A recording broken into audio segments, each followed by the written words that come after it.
Assalamualaikum warahmatullahi wabarakatuh. Kembali lagi di channel Berita Mistis. Untuk kisah kali ini masih melanjutkan dari kisah yang sebelumnya, sebuah kisah yang ditulis oleh Restu Wiraatmaja. Kisah yang berjudul Pesugihan Keluarga Ningrat. Dan sebelum kita masuk ke ceritanya, tekan dulu tombol like video ini dan jangan lupa tekan juga tombol subscribe channel ini dan nyalakan juga lonceng notifikasinya agar tidak ketinggalan cerita-cerita lainnya dari channel ini.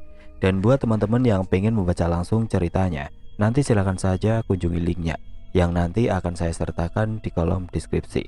Dan jangan lupa di follow juga akun penulis. Dan seperti apa untuk kelanjutan kisah ini? Langsung saja kita masuk ke ceritanya.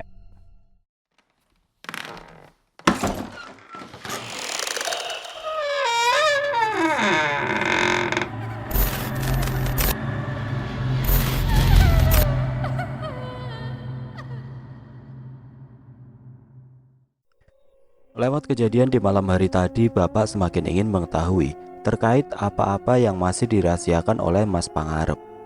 Jika memang apa yang dikatakan oleh Mas Pangarep benar, berarti kehadiran Bapak sendiri benar-benar menjadi ancaman yang nyata bagi Mas Pangarep dan juga yang lainnya. Pagi itu Bapak dan Ibu berencana untuk meminta solusi kepada Kang Waris. Ia sendiri ingin mencari tahu apa yang harus dilakukannya di saat tanda-tanda dari ritual pesugihan itu sudah dimulai. Namun saat Bapak dan Ibu ingin pergi ke tempat Kang Waris, ia melihat Nyi Endang sedang berada di bagian belakang rumah. Ternyata Nyi Endang sedang dimandikan oleh Mbak Ayu dan juga Mas Sugeng.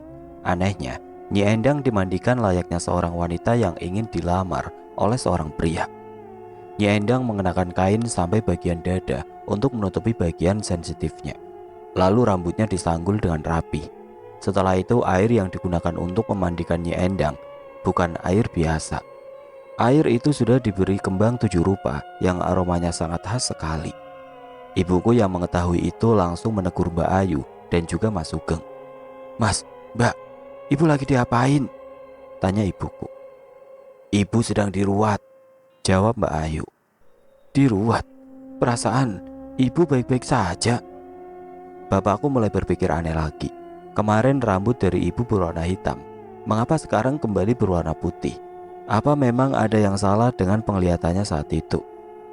"Mbak Ayu, Mas Sugeng, kemarin rambut Ibu berwarna hitam, kenapa sekarang memutih kembali?" tanya bapak. Ibuku yang mendengar hal itu langsung terkejut bukan main. Pasalnya, rambut yang dilihat oleh ibuku berwarna putih. Mengapa hanya bapakku saja yang melihat jikalau rambut ibuku berwarna hitam legam? "Pak, bukannya kemarin rambut Ibu berwarna putih, kok bapak lihatnya warna hitam?" Mas Sugeng dan Mbak Ayu hanya terdiam. Mereka berdua saling menatap satu sama lain. Sepertinya bapakku mengetahui hal yang tidak diketahui oleh ibuku. "Aku melihatnya berwarna hitam, tapi entah mengapa kok jadi warna putih lagi. Mungkin penglihatanku agak bermasalah kemarin hari," jelas bapak. Mbak Ayu pun menghentikan proses peruatan itu secara sementara. Dia pun langsung mengajak ibu dan bapakku untuk menuju ke ruangan depan. Sedangkan Mas Sugeng, ia tetap melanjutkan memandikan Nyi Endang dengan menggunakan air kembang 7 rupa.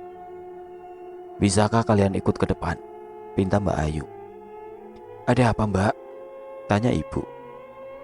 "Sugeng, lanjutkan prosesnya. Aku mau ngobrol sama Esa dan Mas Arto dulu," jelas Mbak Ayu. "Siap, Mbak." Mbak Ayu pun langsung mengajak bapak dan ibuku untuk mengobrol di ruangan depan. Sepertinya ada suatu pembahasan yang ingin dibahas oleh Mbak Ayu terkait apa yang baru saja dilihat oleh bapakku.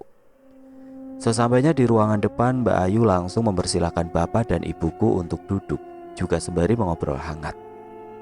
"Kamu tahu kan Esa, keluarga kita menghormati adat leluhur terdahulu. Ibu yang sudah berumur pastinya harus diruat sebelum kematian menjemputnya. Karena itulah aku dan Sugeng melakukan peruatan kepada ibu agar ibu bersih dari segala macam angkara yang menyelimuti tubuhnya." Penjelasan Mbak Ayu ini sedikit masuk akal. Namun terkait dengan waktu dan ketepatan Nyi Endang yang harus segera diruat, itu tandanya Mbak Ayu dan Mas Sugeng telah mengetahui kapan waktunya Nyi Endang akan meninggal dunia. Dan teruntuk kejadian kemarin saat dimana rambut ibu berwarna hitam, itu adalah salah satu pertanda bahwa dirinya akan menuju kepada Sang Pencipta. Karena itulah, kami harus segera merawat ibu sebelum ibu dipanggil menuju surga. Senyum Mbak Ayu. Bapak masih belum yakin terkait penjelasan yang sekarang. Jika alasan rambut adalah sebagai pertanda dari kematian, bukankah rambut yang berwarna putih yang lebih mendominan untuk menuju kepada kematian? Mbak, aku ingin bertanya akan sesuatu, tanya bapakku kepada Mbak Ayu. Mbak Ayu hanya tersenyum.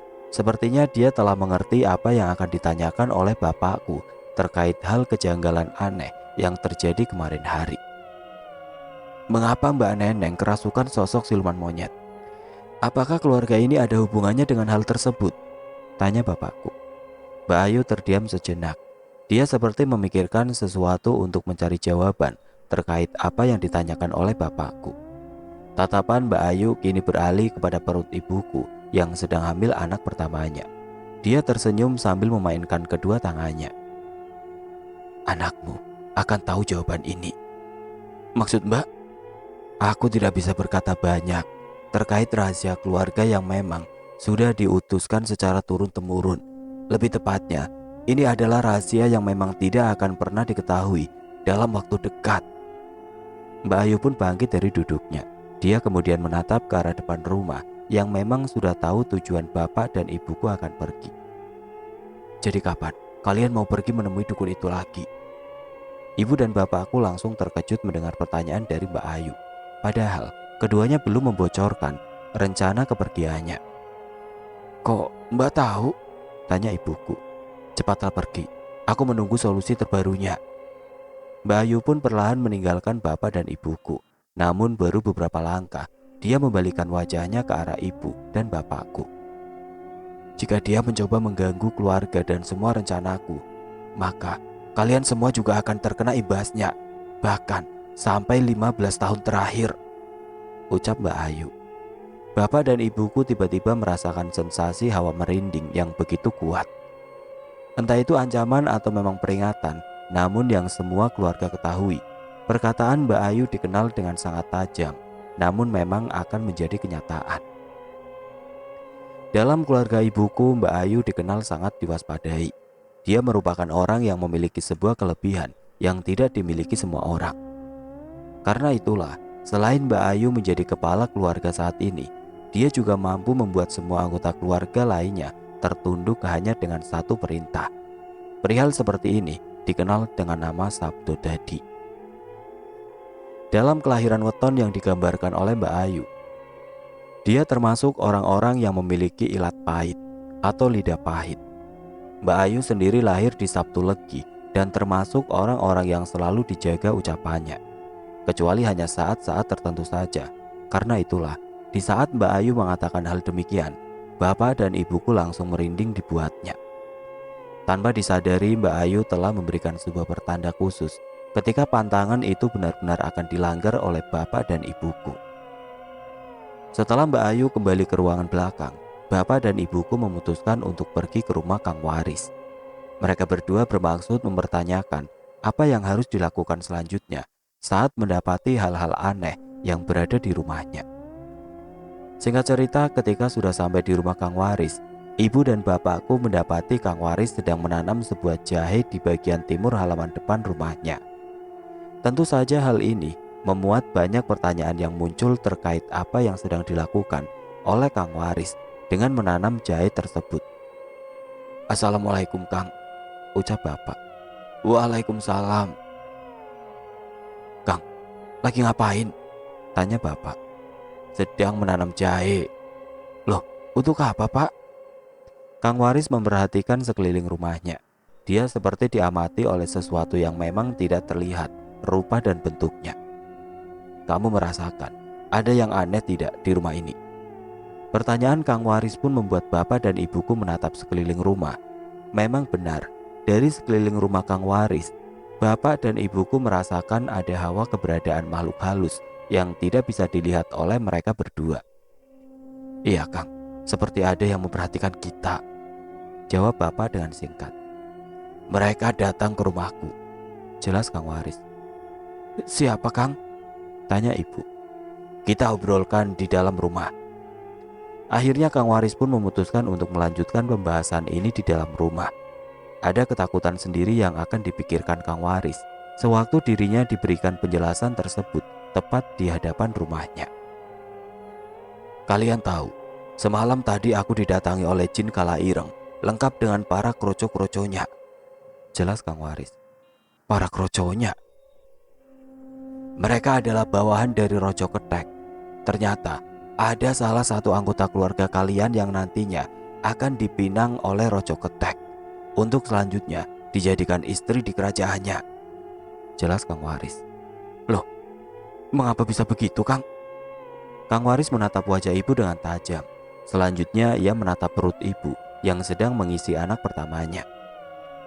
Dari keturunanmu akan menjadi penentu dari permainan yang dilakukan oleh keluarga Ningrat istrimu. Dia bermaksud untuk membatasi semuanya agar bisa berjalan dengan lancar. Kejadian semalam itu merupakan bagian dari pembuka ritual yang pernah aku katakan. Jelas Kang Waris. Bapak dan ibuku langsung terkejut di saat Kang Waris mengetahui kejadian yang terjadi di malam itu.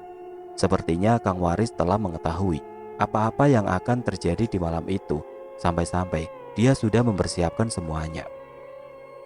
Aku sengaja menanam jahe di bagian timur rumahku agar mereka semua tidak bisa mendekat ke sini.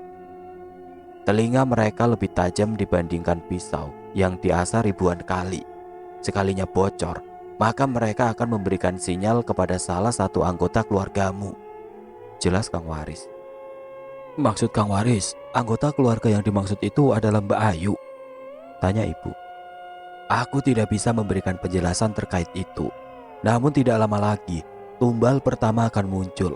Apa yang mereka lakukan dan sengaja ditampakkan secara terang-terangan kepadamu hanyalah sebuah ilusi untuk menutupi rencana buruknya. Jelas Kang Waris. Bapak dan ibuku belum paham apa yang dimaksud oleh Kang Waris.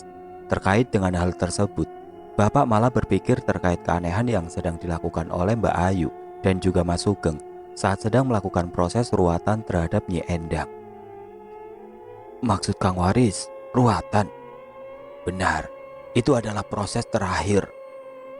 Proses terakhir apa, Kang? Ritual penumbalan. Korban akan dimandikan menggunakan air khusus.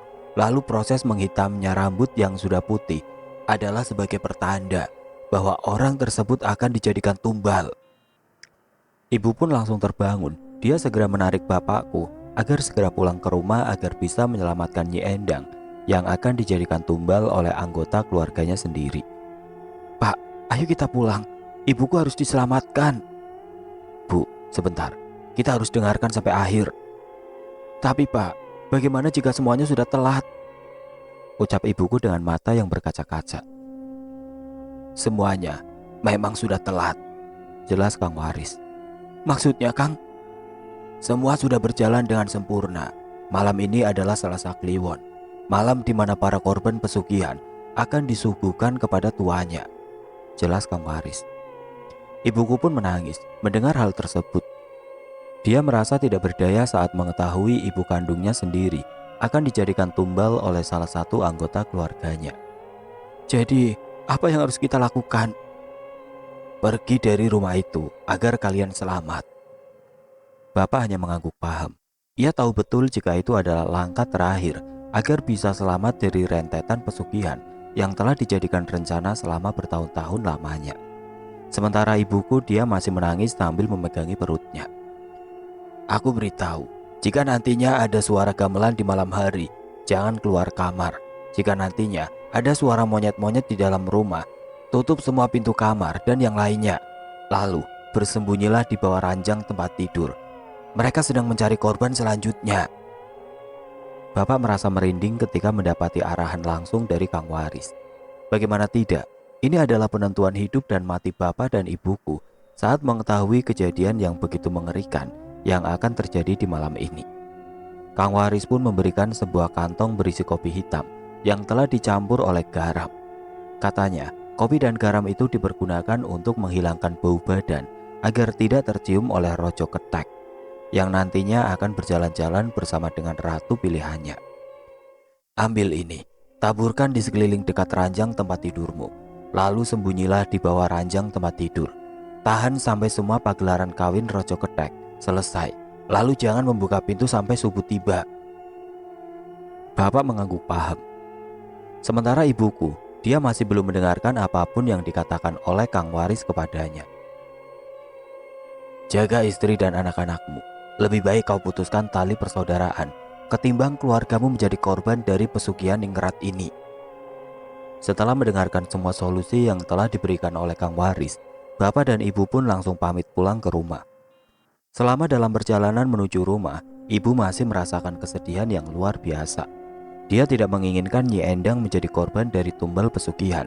Namun faktanya, semua sudah berjalan mulus tanpa mengetahui sedikit kesalahan untuk bisa menggagalkan rencana tersebut.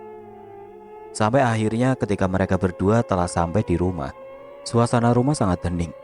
Mereka tidak menemukan seperti tanda-tanda kehidupan yang ada di rumah tersebut. Pak, aku boleh mengecek kamar ibu? Bapak pun mengizinkan. Mereka berdua pun segera menuju ke kamar Nyi Endang untuk mengetahui keadaannya. Ketika mereka berdua membuka pintu, Bapak dan ibuku melihat Nyi Endang sedang tertidur pulas. Ibuku mendekati Nyi Endang lalu memijati kedua kakinya sambil menangis. Bukan hanya itu saja, ibuku juga mengelus-ngelus rambut Nyi Endang yang sudah memutih. Ternyata tetesan air mata ibu pun terjatuh tepat di pipi Nyi Endang hingga membuat Nyi Endang terbangun. Cak Ayu, kenapa kamu menangis? Ibu sehat. Nyi Endang hanya tersenyum. Kedua tangannya langsung memegangi kedua tangan ibuku sembari berkata, segeralah pergi dari rumah ini. Ibu selalu menjaga keselamatan kalian berdua. Ibu, Esa takut. Takutlah pada Tuhan, Dok. Kamu anak soleha. Bapak pun langsung mendekat setelah dirinya menutup pintu kamar yang semula dibuka lebar. Arto, jaga anakku ya. Enje Bu, aku akan jaga Esa. Kamu sudah bertemu Waris kan? Sudah Bu, barusan kami menemuinya. Turuti perintahnya agar kalian semua selamat. Tiba-tiba terdengar suara ketukan pintu dari luar kamar. Ibuku segera menghapus air mata. Tinggalkan ibu sendirian ya, ucap Nyi Endang. Tapi Bu, kalian harus selamat. Bapak pun langsung membukakan pintu kamar untuk mengecek siapa yang barusan saja mengetuk pintu kamar Nyi Endang. Ternyata setelah dibuka, semua anggota keluarga sudah berada di hadapan kamar, kecuali Mas Krisna. Loh, ngapain kamu di dalam kamar ibuku? Tanya Mas Pangarep kepada bapakku. Esa mau ketemu ibu, jawab bapak. Mas Pangarep pun memperhatikan ibuku yang tampaknya sedang murung sambil menundukkan wajahnya. Maaf Mas, aku hanya kangen sama ibu. Mbak Ayu langsung menarik tangan ibuku dan menyuruhnya untuk keluar. Mbak, lepasin aku Mbak. Keluar kalian berdua. Mbak mau ngapain ibu? Terlihat dengan jelas seluruh anggota keluarga Ningrat itu langsung masuk secara bersamaan, sembari membawakan sebuah seserahan yang tidak tahu untuk apa tujuannya. Akhirnya bapak dan ibuku pun langsung diusir dari kamar Nyi Endang. Namun tidak lama kemudian, Mbak Ayu kembali membuka pintu sedikit sambil memperlihatkan wajah mengerikannya. Jadi bagaimana? Apakah ada solusi dari Kang Waris? Tanya Mbak Ayu dengan mulut yang tersenyum lebar, lalu kembali menutup pintu dengan sedikit menggertak. Bapak pun langsung menarik tangan ibuku untuk masuk ke dalam kamar. Pak, ibu pak, tolong ibu. Bapakku langsung mengunci kamar dan segera menaburi garam dan kopi di samping ranjang tempat tidurnya. Pak, kenapa bapak cuma diem saja? Bapakku tidak bisa berkata apa-apa. Air matanya perlahan terjatuh karena tidak mampu untuk membantu mertuanya yang kelak akan dijadikan tumbal pesugihan dari saudara-saudara iparnya sendiri. Pak, jawab Pak, teriak ibu. Kenapa Bu? Apa yang harus kita lakukan? Selamatkan ibuku Pak, ucap ibuku sambil memohon-mohon hingga bersujud di telapak kaki bapakku. Bapak pun merendahkan tubuhnya dan berusaha mengangkat tubuh ibuku yang sudah berada di bawah lantai. Bu, kita nggak bisa berbuat apa-apa lagi. Selamatkan ibuku Pak. Kita hanya bisa menunggu waktu subuh. Ibu nggak boleh mati Pak. Rojo Ketek itu akan datang. Aku tidak bisa hidup tanpa ibu, Pak. Bapakku langsung memeluk tubuh ibuku dan berusaha menenangkan ibuku yang benar-benar dalam keadaan sangat lemah. Hingga akhirnya ibuku kembali dengan tenang dan mendengarkan segala arahan dari bapak. Malam ini kita harus bersembunyi di bawah ranjang. Keesokan harinya kita akan pergi dari sini. Ibu tidak bisa berkata apa-apa. Dia hanya bisa pasrah dengan apa yang akan terjadi di malam hari nanti. Malam harinya, semua jendela ditutup rapat. Semua persiapan sudah benar-benar disiapkan. Kini, bapak dan ibuku bersembunyi di bawah ranjang untuk menunggu waktu subuh tiba. Setelah beberapa menit kemudian, hal yang aneh pun benar-benar terjadi. Terdengar dengan jelas alunan gamelan beserta suara sindennya. Lalu, sautan suara monyet juga memenuhi telinga ibu dan bapakku. Bapak pun memegangi kedua tangan ibuku yang benar-benar sudah ketakutan. Bapak tidak mau jika nantinya Rojo Ketek dan ratunya akan masuk ke dalam kamar untuk mencari siapa tumbal selanjutnya. Pak, aku takut. Sabar, Bu. Belum selesai acara pernikahannya. Tiba-tiba, pintu kamar terbuka dengan sendirinya. Bapak langsung menutup mulut ibuku. Takutnya, ibu akan berteriak sewaktu melihat sosok Rojo Ketek memasuki kamar. Keringat dingin mulai bercucuran dengan deras. Tampak terlihat dengan jelas bentukan kaki yang penuh dengan bulu berwarna putih dan juga kedua kaki manusia dengan pernak-pernik pernikahannya sedang berjalan ke arah ranjang tempat tidur mereka.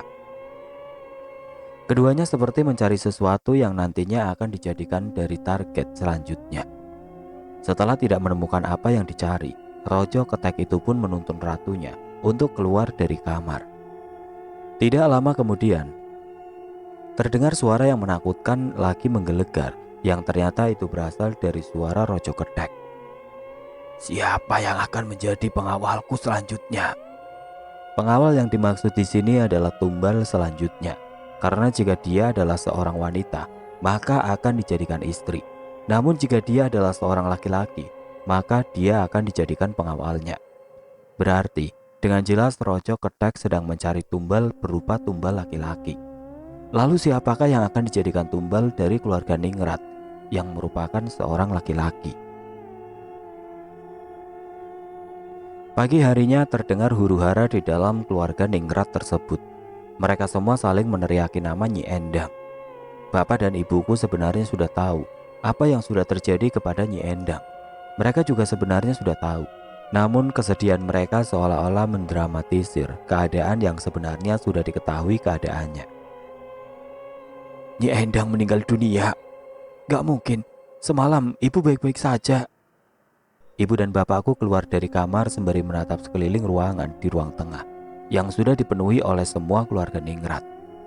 Namun bapak dan ibuku mengetahui topeng yang sengaja ditutupi oleh seluruh anggota keluarga. Mereka semua benar-benar memiliki darah iblis yang mengalir deras di dalam sifat dan mimik wajah mereka. Seolah-olah kematian dari Nyi Endang adalah kematian karena takdir dan waktu yang memang sudah ditentukan oleh Tuhan. Perlahan bapakku mendekati jasad Nyi Endang yang sudah ditutupi oleh kain berwarna putih. Bapakku mengangkat sedikit kepalanya sembari mengusap-usap bagian tengkuk dari Nyi Endang. Ketika bapakku mengusap-usap bagian tengkuk Nyi Endang, tiba-tiba Mas Pangarep memegangi leher bapakku sembari menekannya dengan kuat. Mau kau apakan, Ibu? Bapak hanya tersenyum. Dia tahu bahwa kematian dari Nyi Endang bukanlah kematian yang tanpa sebab. Kematian Nyi Endang telah direncanakan agar menjadi tumbal dari Ngibir Ketek yang dijalankan oleh keluarga Ningrat ini. Aku ingin memastikan apakah benar kematian Nyi Endang karena penyakit bawaannya. Namun setelah aku pegang tengkuknya, ada beberapa kejanggalan.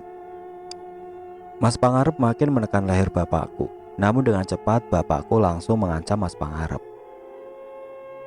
Aku weruh kelakuanmu, Mas. Semakin dikubur, semakin tercium bau busuknya.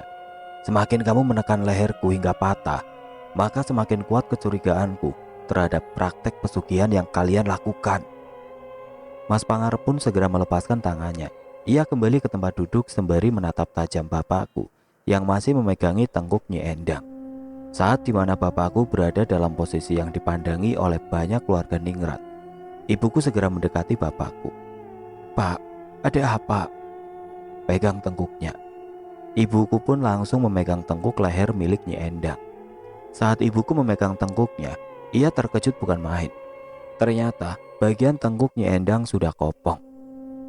"Cek bagian bawahnya lagi," ucap bapakku. Ketika ibuku mengecek bagian bawah tengkuk, ia merasakan hal yang sama.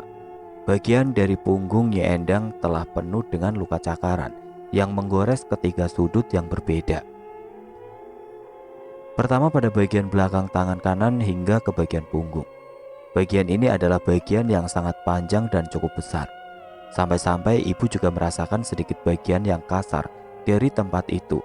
Dan ternyata itu adalah tulang bagian punggung yang sedikit terbuka. Lalu kedua, bagian dari rusuk kanan hingga ke rusuk bagian kiri. Bagian ini tidak terlalu lebar, namun cukup jelas garis cakaran yang bisa diraba dengan menggunakan tangan. Yang terakhir bagian perut sebelah kanan hingga ke bagian perut sebelah kiri. Bagian ini sangat sensitif, sampai-sampai ibu merasakan ada sedikit cairan yang keluar dari bagian tersebut dan memiliki bau yang sangat busuk. Lalu bapakku melihat bagian lainnya seperti bagian kedua tangan termasuk pergelangannya yang sudah lebam dan terdapat bekas ikatan tali yang sangat kuat. Bapakku sempat terkejut ketika melihat bagian tangan dari Nyi Endang. Dia langsung menatap Mbak Ayu dan Mas Pangarep karena keduanya adalah dalang dari kematian Nyi Endang sendiri saat ritual semalam dijalankan. Usut demi usut, ternyata ketika ritual berlangsung, kedua tangan Nyi Endang diikat menggunakan tali di tempat tidurnya dengan tubuh terlentang dan wajah yang menghadap ke arah kasur. Bukan hanya itu saja. Penyiksaan dilakukan ketika Nyi Endang dalam keadaan bugil dan tidak berbusana sedikit pun. Dengan begitu Nyi Endang disiksa habis-habisan oleh Rojo Ketek hingga memuat 3 cakaran yang sudah membuat nyawanya menghilang. Ibuku tiba-tiba menangis. Dia bukan menangis karena kematian dari Nyi Endang saja, melainkan saudara-saudaranya yang berlaku kejam dalam menginginkan kekayaan terhadap ritual yang mereka jalani. "Bu, hari ini kita harus pindah," ucap bapakku. Ibuku hanya mengangguk. Hatinya benar-benar sudah sakit karena perlakuan saudara-saudaranya yang tega melakukan ritual ngibri ketek untuk membunuh ibunya sendiri. Bapakku pun langsung membangunkan ibuku. Tidak lama kemudian, datanglah banyak warga yang mendengar atas kematian dari Nyi Endang. Satu persatu warga tersebut memeluk Mas Pangarep, Mbak Ayu, Mbak Neneng, dan yang lainnya. Bapakku melihat dengan jelas mimik wajah mereka yang terkesan sangat munafik karena telah memperalat kesedihannya sebagai penutup dari aib dan kesalahan fatal dalam kehidupan mereka.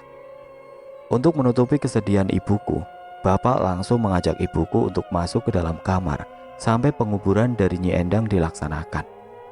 Saat dimana bapakku membawa masuk ibuku ke dalam kamar, tamu-tamu dari keluarga Ningrat pun mulai berdatangan. Namun, sesuatu yang aneh pun terjadi. Bapakku merasa seluruh ruangan seperti berputar. Hawa di dalam kamar pun tiba-tiba menjadi panas. "Ada apa, Pak?" "Siapa yang datang, Bu?" "Itu keluarga Ningrat, keluarga Brotoseno." "Keluarga dari mana, Bu?" "Keluarga dari barat. Mereka semua adalah orang-orang yang memiliki titah. Namun mereka menolak hal tersebut. Mengapa mereka tidak menduduki? Mereka termasuk Ketereget." "Ketereget? Pemilik darah kotor pengkhianat di masa lalu." Saat bapak dan ibuku sedang membicarakan hal tersebut, tiba-tiba Mbak Ayu mengetuk pintu sembari mengatakan sesuatu dari luar kamar. "Mas Arto, bisa keluar sebentar?" Ibu langsung memegangi tangan bapakku yang masih gemeteran ketika mendengar nama Brotoseno. "Pak, bapak yakin mau keluar dari kamar dan menemui keluarga Brotoseno?" "Ibu yakin keluarga itu menjadi kelanjutan dari pemegang titah." "Kenapa memangnya, Pak?" "Setahu bapak, mereka yang memiliki darah Ketereget itu adalah mereka yang telah melanggar ketetapan. Jika memang benar seperti itu, berarti pihaknya lah yang tidak setuju dengan apa yang dimiliki oleh keluarga tersebut." Tiba-tiba suara ketukan pintu semakin besar. Dak dak dak.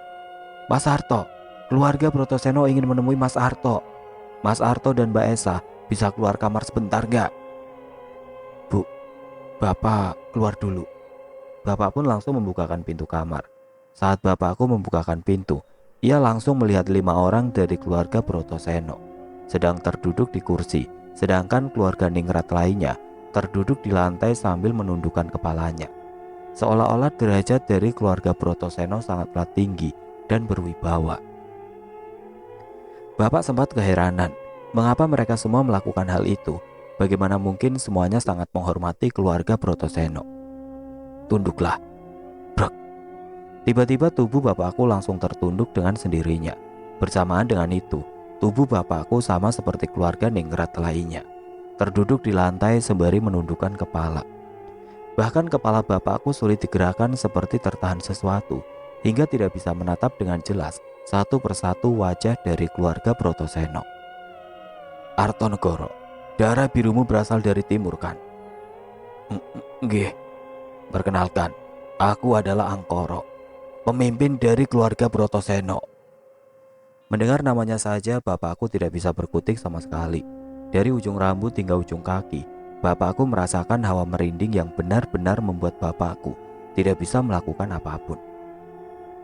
Nyi Endang akan kami bawa ke tempat para keluarga Ningrat. Kematiannya adalah sebuah aib karena memiliki 3 bekas cakaran yang tidak bisa dijelaskan. Belum tahu apa tujuan dari keluarga Brotoseno sehingga dirinya menginginkan jasad dari Nyi Endang untuk dimakamkan di pemakaman Ningrat. Namun yang pasti, hal ini ditunjukkan untuk menutup aib yang sudah terjadi atas kematian Nyi Endang sendiri. Setelah keluarga Brotoseno memutuskan keputusan terkait pemakaman dari Nyi Endang, semua keluarga Ningrat diperbolehkan untuk masuk ke dalam kamarnya masing-masing, kecuali 2 orang saja. Mereka berdua adalah Mbak Ayu dan juga Mas Pangarep. Keduanya merupakan tetua dari keluarga dan yang bertanggung jawab atas kematian dari Nyi Endang. Sedangkan bapakku disuruh untuk masuk ke dalam kamar untuk menghindari obrolan yang sangat sensitif. Saat bapakku masuk ke dalam kamar, ibuku langsung menanyakan apa yang baru saja dikatakan oleh keluarga Brotoseno kepadanya. Mula-mula bapak hanya terdiam. Lalu saat dirinya ingin mengatakan apa yang barusan dikatakan oleh keluarga Brotoseno kepadanya, tiba-tiba terdengar suara tamparan yang sangat kencang dari luaran. Bapakku langsung merespon hal tersebut dan berkeinginan mengetahui apa yang telah terjadi kepada Mas Pangarep dan juga Mbak Ayu di luar sana. Akan tetapi ibuku langsung menghalanginya. Ibuku tidak ingin jika bapak terlalu dalam mengetahui terkait tentang keluarganya. Tentu saja hal ini menjadi sebuah pertanyaan besar dalam diri bapak sendiri.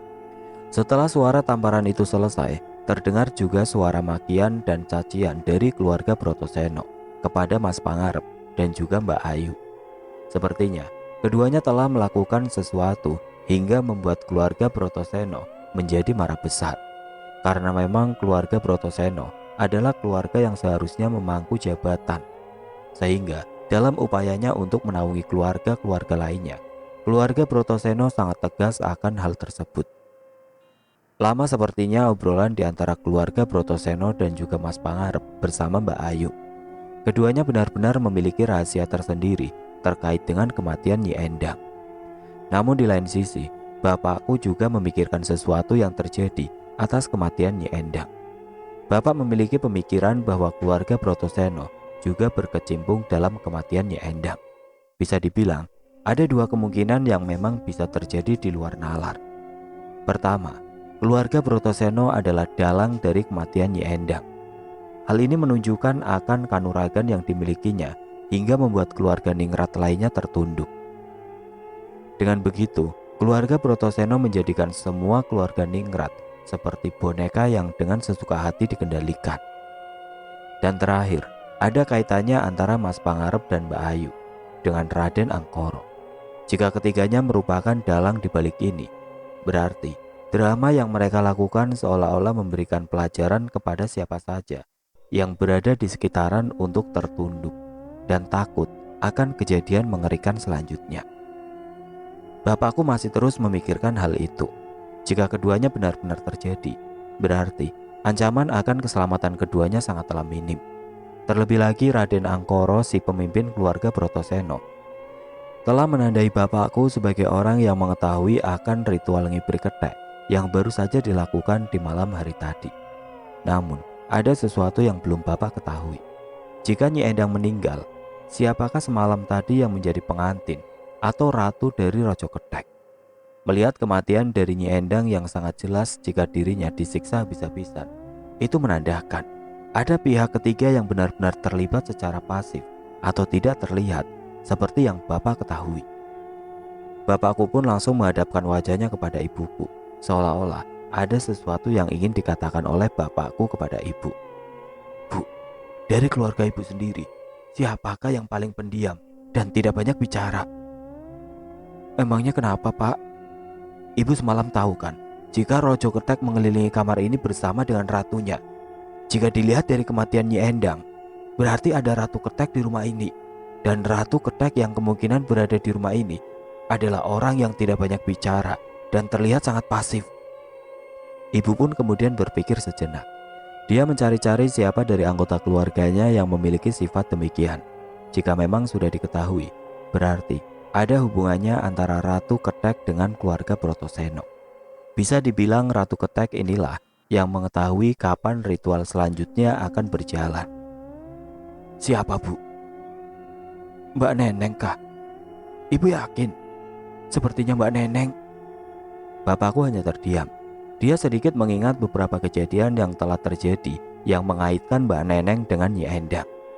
Bermula dari kejadian beberapa waktu lalu saat Mbak Neneng berada di dalam kamar sedang menyisiri Nyi Endang. Lalu gerak-gerik yang mencurigakan ketika malam hari tiba. Apakah Mbak Neneng termasuk Ratu Ketek dari anggota keluarga Ningrat ini? Setelah sudah berada di ujung pikiran, tiba-tiba terdengar suara ketukan dari pintu luaran. Mbak Ayu mengetuk pintu untuk kedua kalinya. Bapak pun langsung membukakan pintu kamar dan ingin mengetahui apa yang diinginkan oleh Mbak Ayu.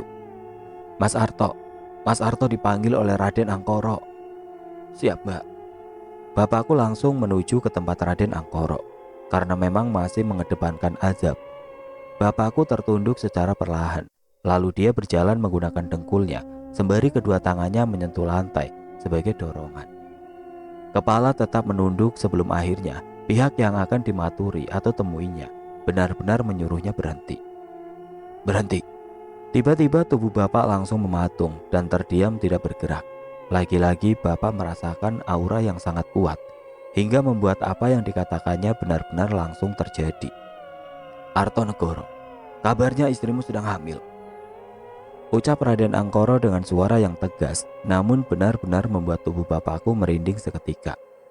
Enggih, Raden. Jika anak pertamamu perempuan, dia harus dijadikan sebagai ruatan untuk keluarga ini.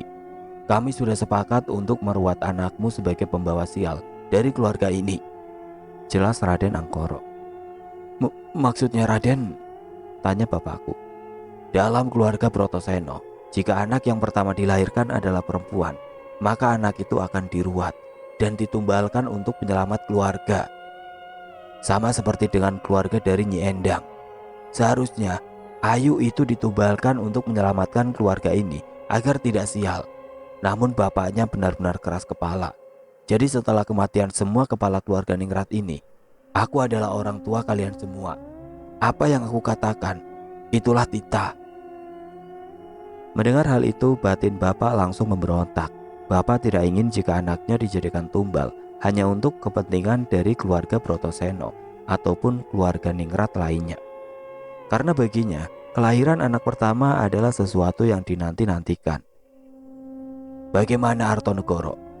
Kamu siap menjalankan titah dari keluarga Ningrat Brotoseno? Bapak tidak bisa menjawab apapun.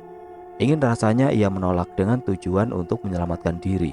Akan tetapi, mulutnya seperti tidak berdaya. Mulut bapakku tiba-tiba serasa dikunci dan tidak bisa menyampaikan apa yang benar-benar ingin disampaikan. Beri aku waktu 3 hari, Raden. Nanti akan aku putuskan apa yang diinginkan Raden. Baiklah kalau begitu. 3 hari tidak terlalu buruk. Terima kasih, Raden. Akan tetapi, jika kamu berkhianat. Tiba-tiba bapakku merasakan kehadiran salah satu dari rumor keraton yang sangat mengerikan. Dia adalah penjegal dari keraton yang dikenal sangat bengis dan mengerikan dalam menyiksa siapa saja yang tidak menuruti titah rajanya. Aku tidak segan untuk membuat kalian semua menderita. Saat bapakku perlahan menghadapkan wajah ke arah Raden Angkoro, tepat di belakangnya sudah terlihat sosok penjegal keraton yang dirumorkan secara turun-temurun. Dia memiliki aura mematikan yang sangat mengerikan. Ternyata Raden Angkoro memiliki banyak kodam penjaga yang diambil dari seluruh keluarganya secara paksa. Bapak pun sempat membenarkan apa yang dikatakan oleh ibu terkait pemimpin keluarga Brotoseno. Keluarga Brotoseno terkenal sebagai Trah Getireget atau keturunan darah kotor. Maksud dari Trah Getireget di sini adalah mereka yang memiliki daya dan upaya yang bisa membahayakan dan mampu memecah belah semua orang-orang di dalamnya. Bersamaan dengan itu keluarlah Mbak Neneng dari kamar sembari membawa selendang. Melihat hal itu Raden Angkoro langsung tersenyum dan tertawa kegirangan. Dia pun mengatakan sesuatu yang benar-benar membuat bapakku terkejut. Duh, anak cantik, badanmu sangat wangi. Besok dijadikan ratu ya. Bapak yang mendengar hal itu langsung kaget jika memang Mbak Neneng belum dijadikan ratu Ketek. Lalu semalam tadi siapakah yang dijadikan ratu? Lalu mengapa Raden Angkoro mengetahui istilah ratu? Apakah ratu dalam atau ratu dalam istilah ritual ngibri Ketek? Jika memang Raden Angkoro ada hubungannya dengan ritual ini, peran apakah yang akan diambil oleh Raden Angkoro? Apakah dirinya ada hubungan dekat dengan Raja Ketek?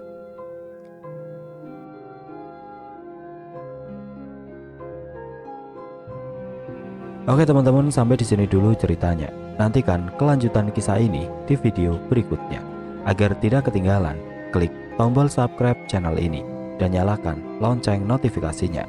Wassalamualaikum warahmatullahi wabarakatuh.